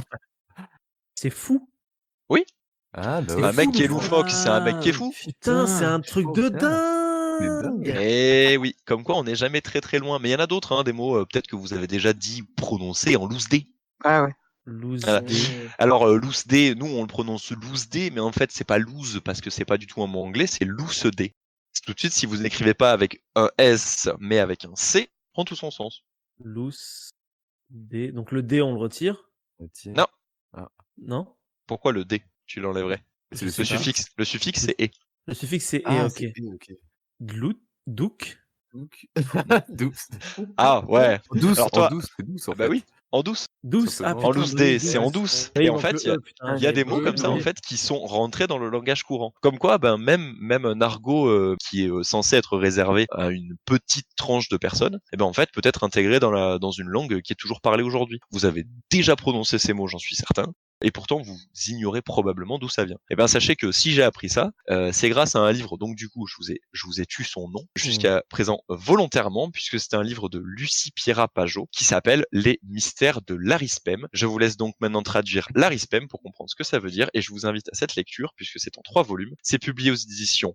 C'est Pôle Fiction, mais c'est Paris. Oui, c'est Paris. oui, c'est chez Pôle Fiction. Voilà. Et c'est Paris, c'est chez Gallimard Jeunesse, pardon. C'est Paris. Oh, Les t'inquiète. mystères de l'Arispem, c'est Paris. Donc c'est une super aventure où vous allez suivre des adolescents en plein Paris du 19e, mais Paris qui aurait été revu et corrigé par Jules Verne, où la commune aurait fait tomber la bourgeoisie et l'aristocratie pour y créer une utopie/dystopie où tous les citoyens seraient égaux, c'est pas vrai. Je vous invite à les lire, franchement, c'est vachement cool. Et Pajot, elle a voilà. pas fait des trucs d'autres. Ah bah, elle a écrit des bouquins, ouais. Plein de trucs. Ouais. non Attends, mais qu'est-ce qu'elle a C'est écrit possible qu'elle a écrit des trucs. Pourquoi est-ce que je connais ce nom? Ah, peut-être parce que tu la connais pour de vrai. Quoi? Il faut traduire son rien, mot hein. en langage des Non, non. bouchers. Non, pas du tout. Qu'est-ce qui Non, se passe en Mon plus, Dieu. en tout cas, c'est sa seule œuvre connue. Mais peut-être que tu la connais, j'en sais rien. Ah, ça, d'accord. je. Ah, ça, d'accord, je pensais qu'il y avait un twist dans le Ah, truc. non, Je me non, disais, Moi aussi, je pensais what qu'il y avait un truc à deviner. Non, pas du tout. C'était J'ai moi. vraiment Vous a flippé trop embrouillé l'espace d'un l'esprit. instant. Du coup, c'est une lecture que je vous recommande, c'est très très bien. Et ça m'a fait découvrir du coup le louchébem. Donc peut-être que par chez vous, il y a aussi des petits argots comme ça qui se perdent, parce qu'il faut aussi savoir que par exemple, il y a un largonji, un jargon qui est un variant du louchébem qui s'appelle le louchébum, qui se parle par exemple dans quelques villages du Luberon. Voilà, un village. Si ok. un jour vous foutez les pieds à Pertuis en Ah, Luberon, ok. et ben vous pouvez y aller et vous pouvez vous la péter parce que vous parleriez le louchébem. Eux parlent le louchébem, donc c'est un tout petit peu modifié, mais ils vous comprendraient. Voilà. C'est ouf, Donc ça, c'est trop classe. sachez que ça se dit, ça s'utilise encore, et que j'ai trouvé ça très très cocasse et très drôle, et que j'avais très envie de vous en parler parce que voilà, c'est ma petite découverte récente et j'avais envie de la partager avec vous. Bah, merci beaucoup, Mika, pour cette découverte incroyable. Ouais. J'ai Vous l'impression que tu m'as connaissiez ouvert pas les du portes tout, d'un monde secret parallèle. C'est Un petit peu. Ouais, Ouais. c'est un truc de fou, ouais. Alors, sachez une dernière petite chose, si jamais vous avez vraiment envie de vous amuser à crypter des trucs en louchébem et que les gens connaissent pas la clé pour décrypter, il existe un traducteur qui a été fait assez récemment, c'est assez récent, hein. Mais il y a un mec qui s'est amusé à louchebémiser la langue française et qui a fait un traducteur français louchebem. Vous allez tout simplement sur l'adresse, vous allez dans votre petite barre et vous tapez louchebem.fr, tout simplement, et vous allez arriver sur un traducteur avec une vieille interface toute dégueulasse, mais vous pouvez rentrer le texte que vous voulez et ça va vous le sortir en louchebem. Donc ça s'appelle louchebem.fr. Donc c'est loucheux parce que il n'y a pas d'accent dans les barres de recherche, mais du coup c'est le louchebem.fr. Donc là, par exemple, si je dis bienvenue, Si tu dis bonjour les amis, t'auras lonjourbem l'elamikem. Lien venu bate dans des lutuche. J'ai envie de le dire en latin, du coup c'est bizarre. De l'outuche. Et délieré. Délienré. waouh. Waouh. Ah ouais, bah oui, c'est Wow. ça. Lienré, ouais. Ouais, c'est ça. Bon, en tout cas, merci Mika, c'est Eh vachement intéressant. ben, c'est avec plaisir. Voilà, du coup, maintenant, je me méfierais si j'entends on mon voyait à peu boucher près, parler mais- bizarrement. Mais là, Ouais, c'est ça. Voilà. C'est pas bon. Ouais. Putain, j'ai essayé de mettre la catchphrase de l'émission. L'émission leak qui vous l'art les pem des Loutik, des Lourtoussem, des Lienre. Oh Du la coup, vache. c'est pas D, c'est 2. Deux, Parce que pardon. Ouais, non, mais c'est vraiment le reste reste français. Ouais, non, mais Du c'est coup. vraiment. On dirait un espèce de latin chelou en Ah fait. ouais, on dirait du latin bizarre, mais en fait, Ouais. juste pas du tout. Je Et trouve ça génial. toi, du coup, Jeff, tu connaissais alors le Louchébem? Ah ouais, mais alors je sais pas d'où je le connais, parce que j'ai dû le lire peut-être dans une histoire quand j'étais gamin, ou dans enfin, Ah. parce que je sais que j'en ai entendu parler, mais je saurais pas te dire d'où ça venait, ouais. Après, peut-être qu'aussi dans les études, j'avais fait des études, j'avais des cours de langue, donc du coup, Ah, c'est possible que ça vienne de. donc Ouais. de linguistique, donc du coup c'est peut-être possible, tu vois, parce que bah, ça fait partie des dialectes. Mais alors je saurais pas te dire, mais je sais que je connaissais, ouais.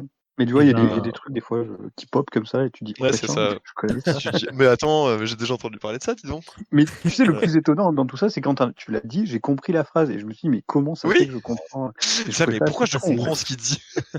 C'est genre, en fait, je suis un alien et je parle le cryptique. On dirait Harry Potter qui se rend compte qu'il arrive à parler le fourche-langue. C'est ça, Voilà. je suis Ah, fourche-langue, quoi. T'es louche belle en fait. J'ai toujours été bouché. C'est ça, quoi. Tu es un boucher, Harry. Tu es un louche bème, Harry. Et pareil, tu peux aussi louche bémiser les prénoms. Ça se Ah ouais fait aussi. Ouais, Attends, bah, du vas-y. coup, Harry, ça serait quelque chose comme. Non, c'est chiant parce que du coup, comme c'est une. Ah oui, c'est ça, comme c'est une voyelle au début, tu la bouges pas, il y a que le H qui pèterait. Mais du coup, ce serait. L'IKLM. Pour Harry toi.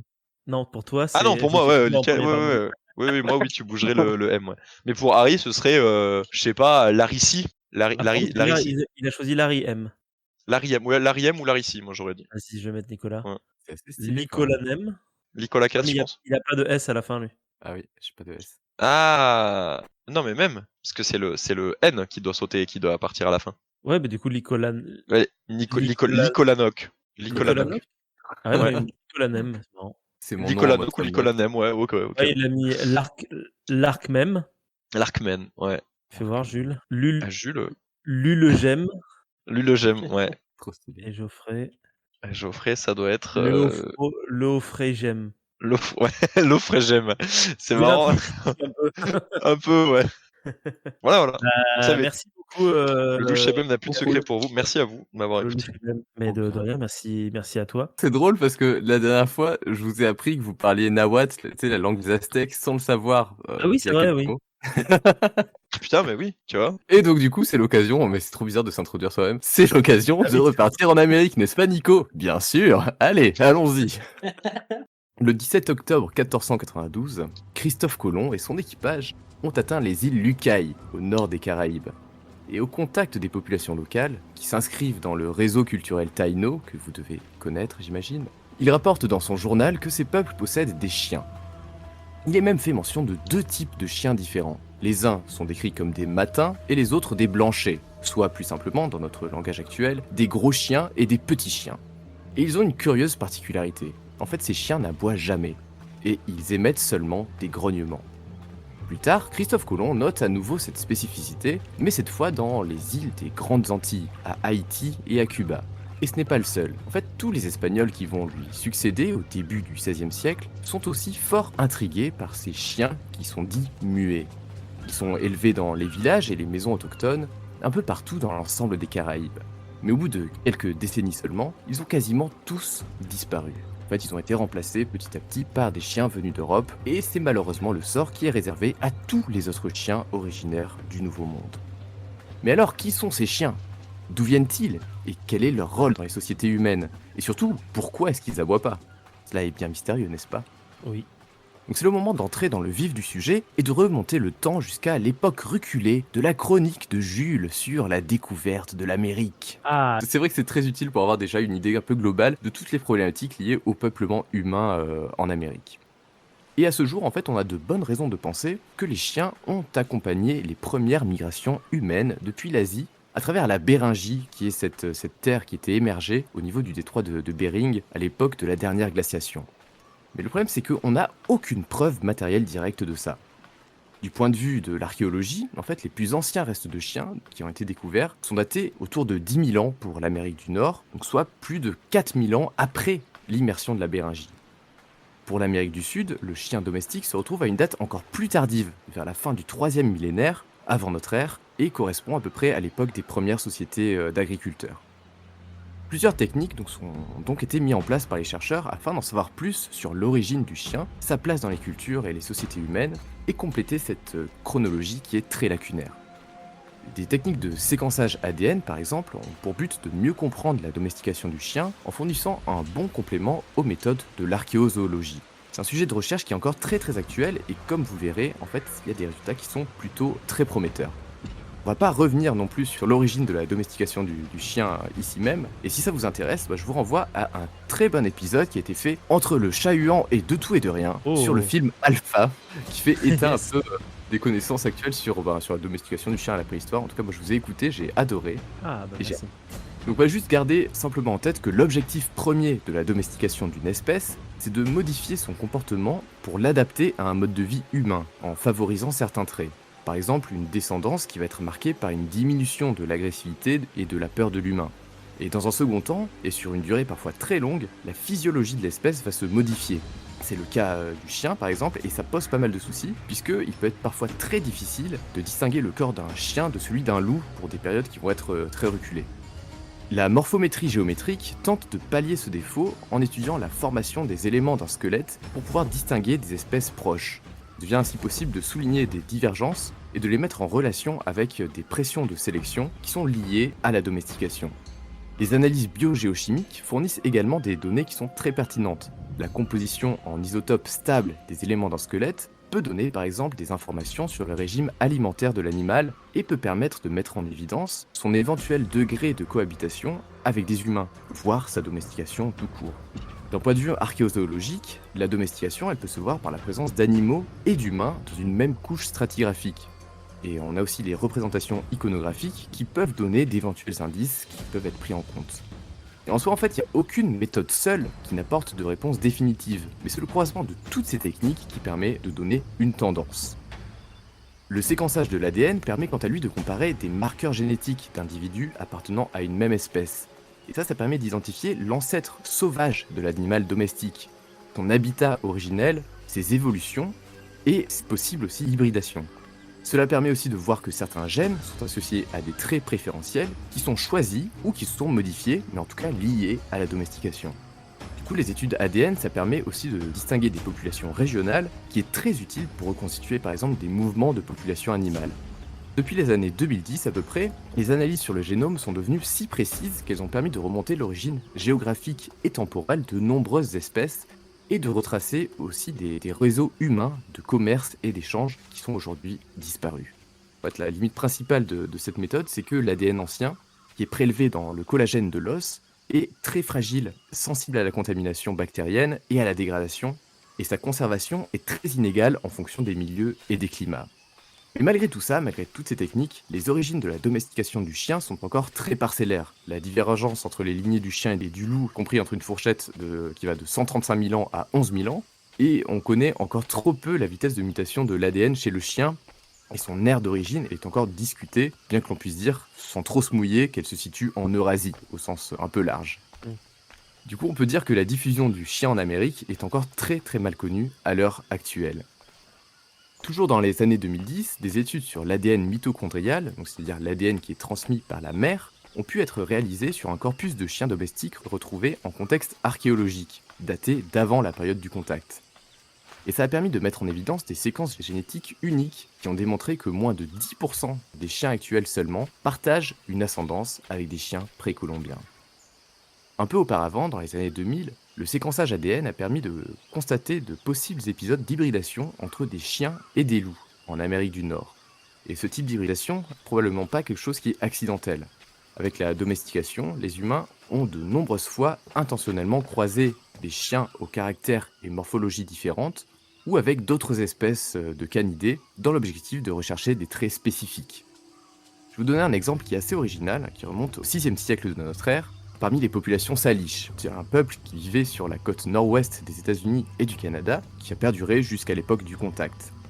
En fait, ces peuples étaient parvenus à élever une race de chiens bien particulière, qui sont appelés des chiens laineux, et qui servaient à produire de la laine un peu comme des moutons. Et grâce à ça, les salish, en fait, ils ont pu filer et créer des couvertures ou des vêtements avec le pelage de leurs chiens. Et pour maintenir cette race et éviter tout croisement, en fait, les chiens étaient isolés sur des îles ou dans des cavernes. Malheureusement, c'est une race de chiens qui a disparu depuis. Ouais, c'est trop stylé comme chien, putain. C'est ingénieux. Grave. Jusque dans les années 2000, le plus ancien spécimen de chien domestique en Amérique avait été découvert dans une grotte de l'Utah, et il remontait à 9900 ans. Et à ce moment, en fait, l'hypothèse que les chiens aient pu suivre les premières migrations humaines à travers la Béringie n'était pas celle qui était privilégiée, parce que du coup, la réalité archéologique contredisait un petit peu cette hypothèse-là. Il a fallu attendre les années 2010-2020, une période qui est quand même très récente, pour que de nouvelles études permettent de concevoir ce modèle de manière plus solide. Et ce n'est que depuis très récemment, que depuis l'an dernier, depuis 2021, que l'on dispose d'analyses génétiques qui soutiennent que les premières migrations humaines aient pu être accompagnées de chiens domestiques. Elle se base en fait sur la découverte en Alaska des plus anciens restes de chiens découverts à ce jour. C'est un spécimen qui a été daté aux alentours de 10 000 ans, donc ce qui ne change pas énormément de choses à la chronologie qui était déjà connue, mais c'est surtout grâce au séquençage de son ADN mitochondrial que les chercheurs ont pu apporter de nouvelles informations. Il a été démontré que son lignage génétique diffère des chiens sibériens aux alentours de 16 700 ans, ce qui correspond à la période la plus récente admise concernant le premier peuplement humain de l'Amérique. Ce qui veut dire que ce chien a donc presque 7000 ans d'écart avec ses ancêtres sibériens, et durant cet intervalle de temps, sa lignée maternelle n'a pas eu d'apport en dehors de l'Amérique. Et ça, c'est une découverte majeure. Grâce à ce chien alaskien, en fait, l'hypothèse des chiens ayant accompagné les premières migrations humaines commence donc à être appuyée de manière très sérieuse et permet de retracer des déplacements de population depuis la Sibérie et d'en préciser une chronologie. À titre de comparaison, la technique du séquençage ADN a permis en 2020 à faire remonter la présence de chiens domestiques à au moins 23 000 ans pour la Sibérie. Donc voilà, en 2022, actuellement, l'état des connaissances et consensus sur l'origine du chien domestique en Amérique. Vous avez pu constater que c'est très fragmentaire, il y a encore beaucoup de choses à découvrir, mais c'est quand même plutôt encourageant. Et d'ailleurs, il est fort possible que dans les années à venir, cette chronologie s'affine encore et que l'on en apprenne plus à ce sujet. Pour l'instant, par rapport à Alpha, j'ai pas trop dit de bêtises, parce que c'est vrai que c'est pas du tout ma spécialité, la préhistoire. Oh, t'as vraiment fait Non, illusion trop cool. en tout cas. Trop cool. Non, ouais. C'est Mika. C'était vraiment bien. Tu les as fait où tes recherches? Tu les as trouvées où? Je donnerai ma biblio plus tard. Le mystère. Je suis. Ce soir, c'est la soirée mystère. Non, en vrai, j'ai lu pas mal de trucs sur la domestication du chien. Des articles un peu généraux et les dernières études aussi qui sont parues sur la domestication du chien en Amérique, parce que c'est quelque chose qui est très d'actualité, donc il y a pas mal de recherches qui sont assez accessibles. Ok. C'est trop intéressant, je trouve, comme sujet. Parce qu'en fait, c'est clair. ça fait partie des trucs où tu te dis, je sais pas, ça va être évident vu que c'est un animal qui est tellement proche de nous tout le temps et tout. Et en fait, il y a tellement de zones d'ombre sur l'histoire du chien, c'est trop bien. C'est encore très très mal défini, la chronologie, juste la chronologie humaine, elle présente des lacunes de ouf, mais celle des chiens, c'est encore pire en fait. Celle des animaux. Parce que c'est un animal qui à l'origine bouge beaucoup et qui finalement tu te rends compte. Et en fait, tu sais pas à quel moment la limite c'est bouge beaucoup pour lui, bouge beaucoup parce qu'il suit. Tu vois, c'est effectivement c'est des questions qui sont intéressantes. Tout à fait. Et on va aller encore plus loin. Parce que d'un point de vue plus historique et archéologique, et pour rester un peu en lien avec notre anecdote du début concernant le contact, il est clair que le chien possède une place bien particulière dans les sociétés et les cultures américaines. Le lien partagé entre l'humain et le chien va au-delà des activités de la vie et se retrouve jusque dans la mort, que ce soit au niveau des tombes retrouvées associant chien et être humain, ou au niveau symbolique dans les mythes des cultures locales. Par exemple, il y a un type de chien originaire du Mexique qui est reconnaissable à son absence de poils et qui est connu de nos jours sous le nom de chien nu du Mexique ou Cholo, qui est un raccourci de Xoloitzcuintle. Ce nom, c'est une référence au dieu aztèque Xolotl, qui est le dieu en fait du monde des morts. En 2022, il y a une étude, donc cette année, il y a une étude phylogénétique des mythes autour du chien, donc c'est-à-dire basée sur les statistiques de la récurrence de certains mythes dans les sociétés humaines, qui a permis de faire remonter au paléolithique le lien entre le chien domestique et la mort, avec une probabilité de 75%, et ainsi apporter des indications sur la diffusion du chien à travers le monde. Donc il est suggéré par les auteurs que les mythes accompagnant la diffusion du chien servent en quelque sorte de mode d'emploi explicatif qui est transmis de génération en génération. Le lien entre le chien et le monde des morts se retrouve ainsi dans de nombreuses cultures. Et en Amérique, d'une manière générale, on retrouve des motifs communs qui sont les suivants. Le chien qui sert de guide aux défunts vers le monde des morts, le chien qui est un maître ou un gardien du monde des morts, et la condition pour accéder au monde des morts, c'est d'avoir bien traité des chiens pendant sa vie. Mais l'étude permet d'aller encore plus loin, parce qu'en suivant les aires de diffusion de certains mythes, il est probable que la croyance en une connexion liant le chien et le monde des morts ait été apportée très tôt en Amérique par des groupes humains venus d'Asie. Et si l'étude de la phylogénie des mythes seule n'apporte aucune preuve en soi, elle fait quand même écho aux analyses génétiques et permet du coup d'appuyer une tendance. Au niveau funéraire, il existe des sépultures de chiens qui apportent des informations aussi sur leur place dans les sociétés humaines. Donc les plus anciennes pour comparaison, elles se trouvent en Allemagne, elles remontent à 16 000 ans, et en Sibérie, elles datent de 12 800 ans. En Amérique, on les retrouve à alentour de 10 000 ans, dans l'Illinois, et la présence de ces sépultures, du coup de part et d'autre du détroit de Bering, sont à mettre éventuellement en parallèle avec une diffusion de pratiques culturelles un peu plus larges et symboliques liées aux chiens.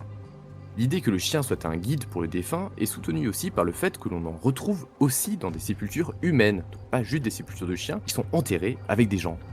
C'est le cas en Sibérie, mais aussi chez les Inuits, les Toltecs ou dans les Caraïbes par exemple.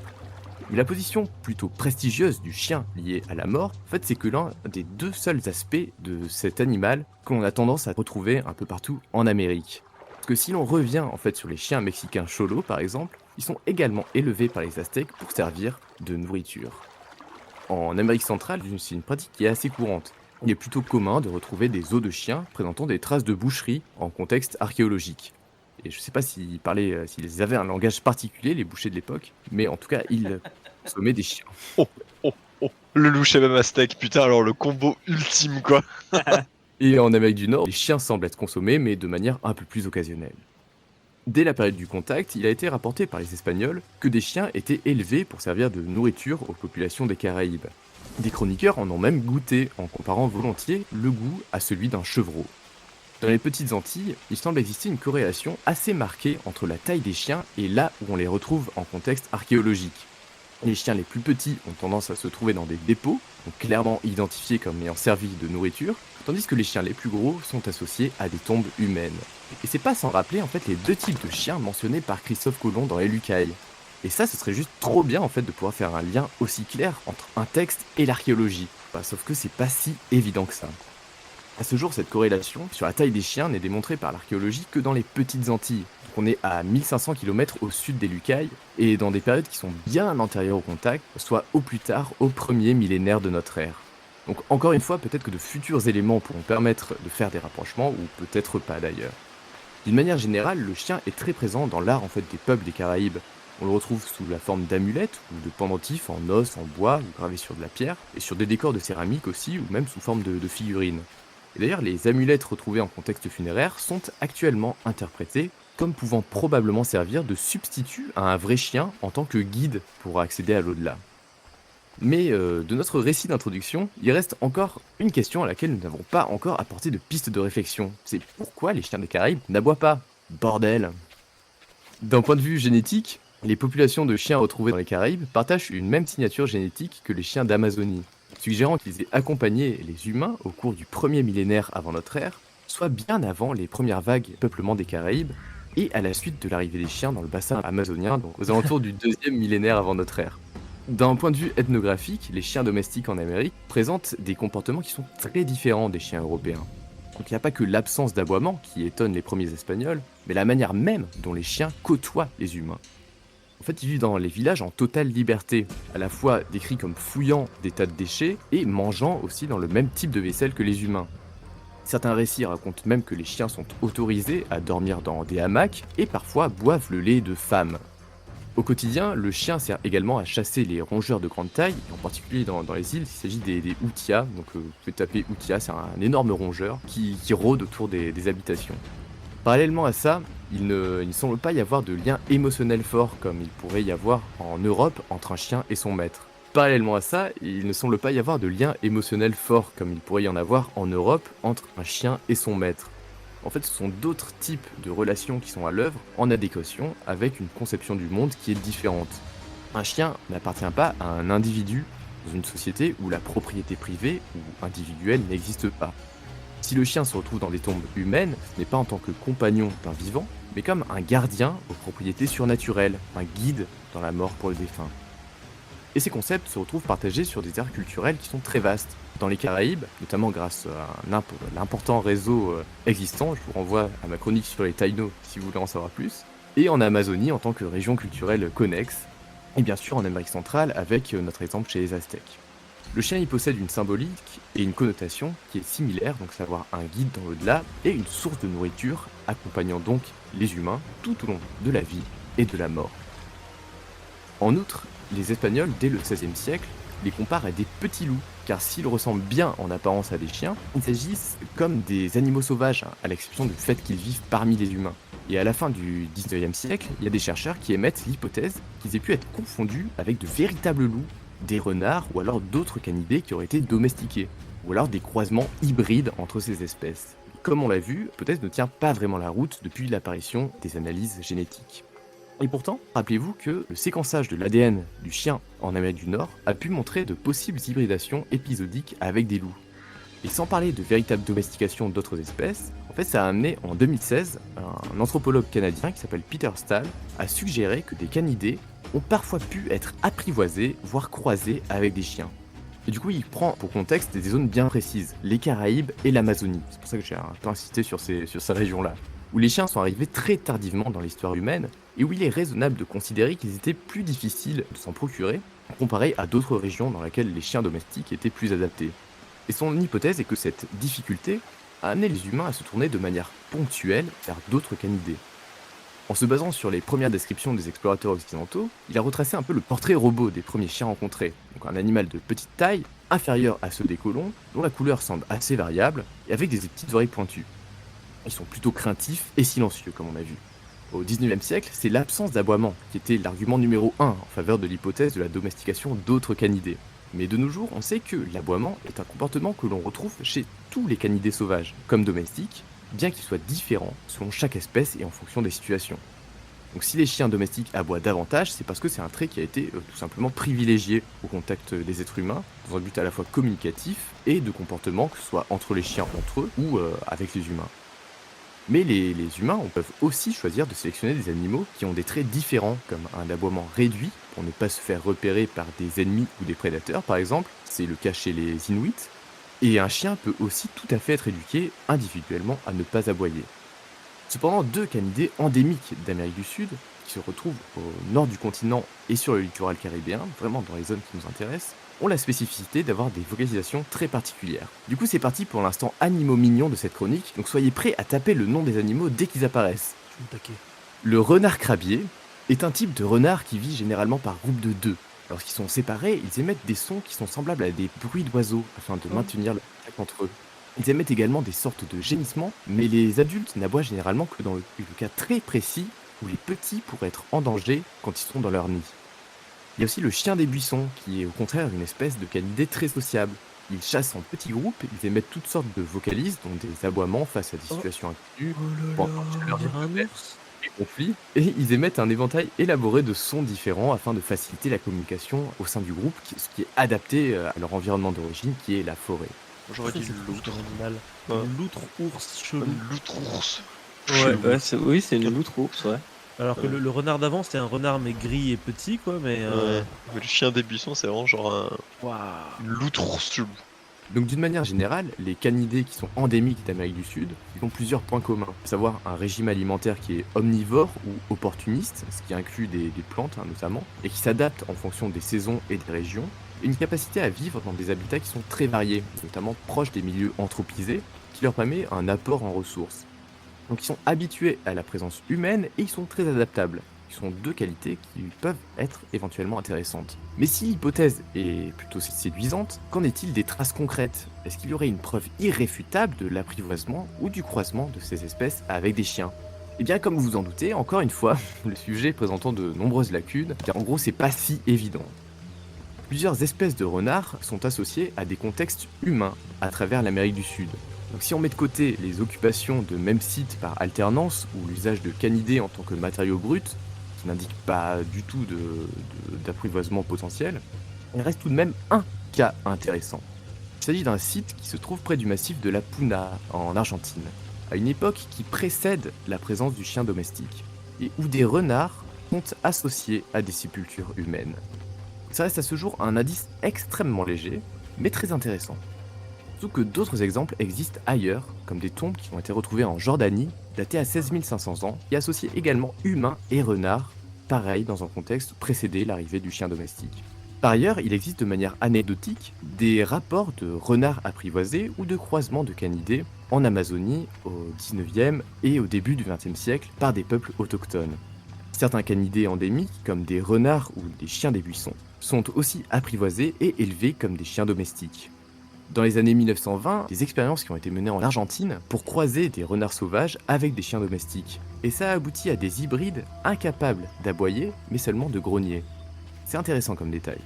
Mais ces croisements donnent malheureusement des animaux qui sont incapables de se reproduire à cause de la différence de chromosomes qu'il existe entre les canidés endémiques d'Amérique et les chiens domestiques.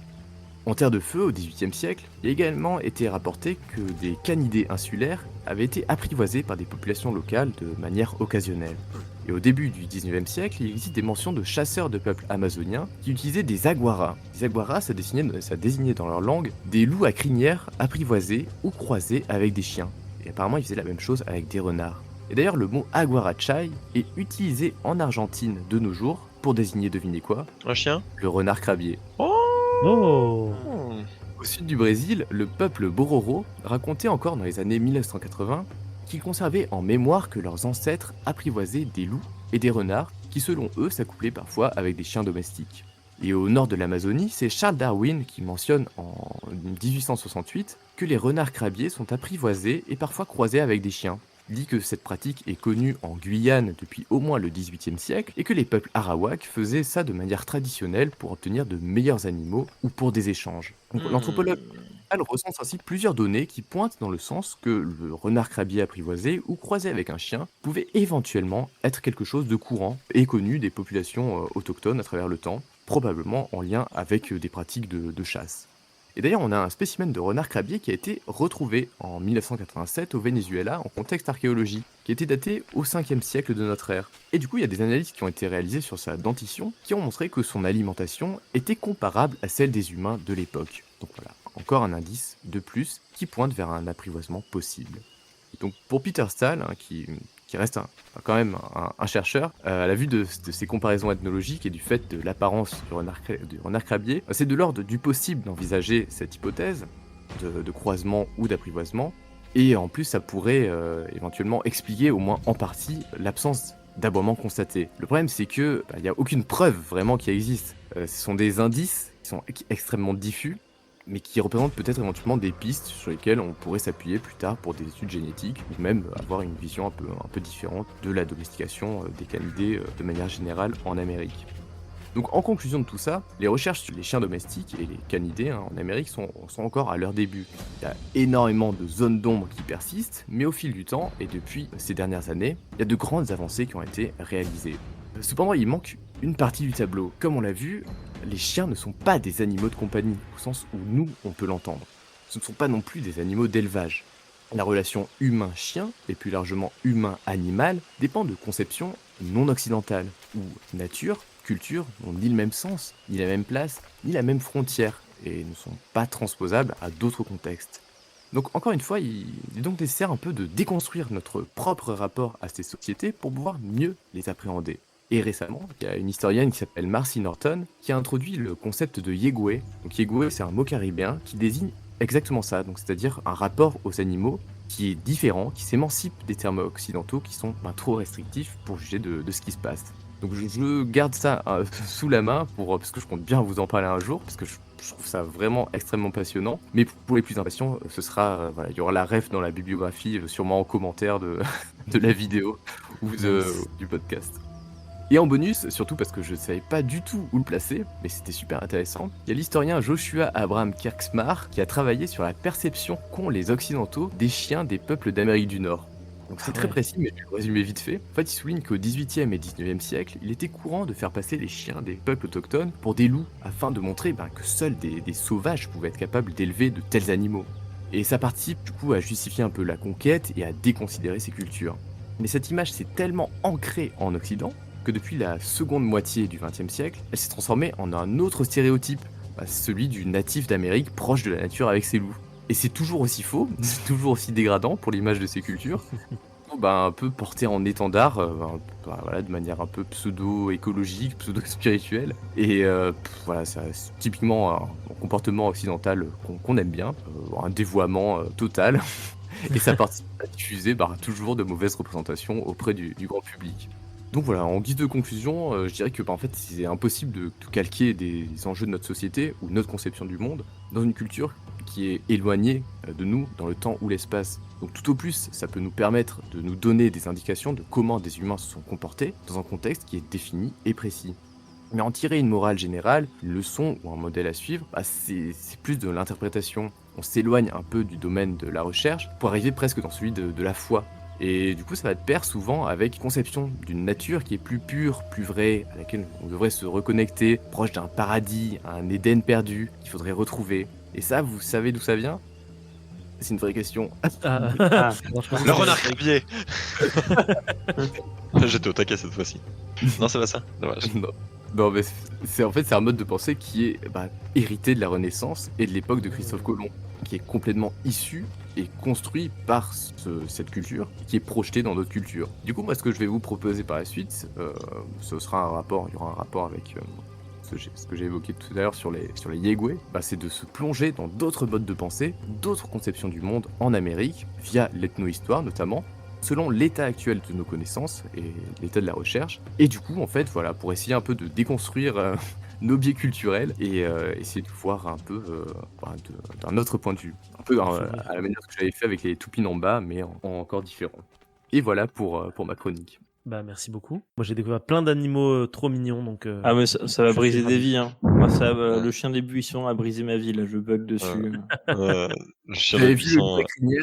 Ah non mais attends, déjà moi j'étais encore sur le renard, le renard crabier. Déjà je l'ai confondu 3 fois avec le renard des savanes et donc ça m'a énervé parce que genre il arrivait pas à me sortir le truc quoi. Et je comprenais pas pourquoi et c'est parce qu'en fait il m'a pas pris le bon truc quoi. C'est trop mimi. Ah mais ils sont vraiment choux.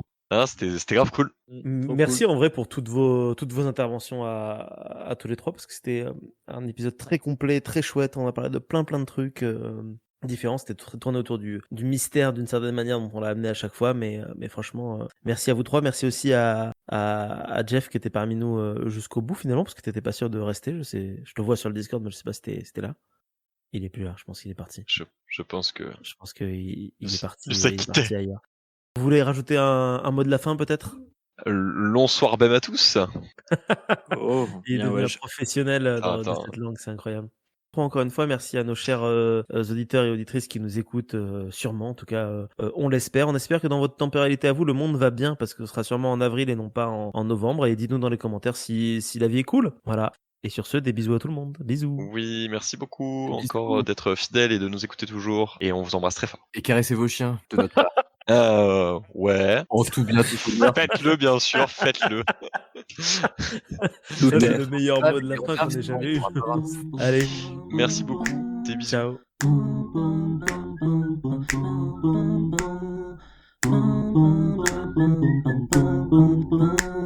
Je sais pas par qui commencer. Vous savez quoi, je vais faire du hasard. Je vais tirer des dés. C'est compliqué. Si ça peut t'aiguiller, le mien est assez didactique et pédagogique. Didactique et pédagogique. Voilà, okay, moi je vais vous faire beaucoup participer. Beaucoup. On peut te mettre au milieu. Je vais vous faire participer et j'ai l'impression que mes compatriotes ont plus des exposés. C'est ce qu'on a tous compris quand t'as dit.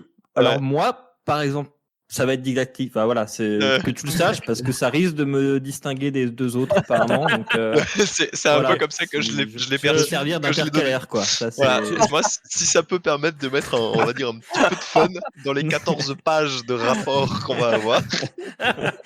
si jamais moi je fais des vannes en fait quand on fait pendant la présentation du rapport du GIEC, moi je peux être au milieu.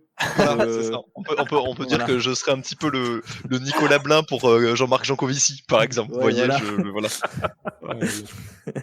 Hop là. Alors, ça a l'air de marcher, c'est cool. Yes. Oui. Oui, en plus vous êtes tous à peu près au même niveau quand vous parlez de son. Oui. Trop bien. Oui. Oh oui. Oh oui. Oh Oula. oui. C'est ce genre de moment qu'on va vivre tous les 3, tous les 4 ensemble. Oh Euh, oui. Apparemment. Je sais déjà comment va se terminer l'épisode, c'est bon. Ah, Oh non. Bah désolé. Hein. Faut toujours faire attention quand on branche ce micro ici.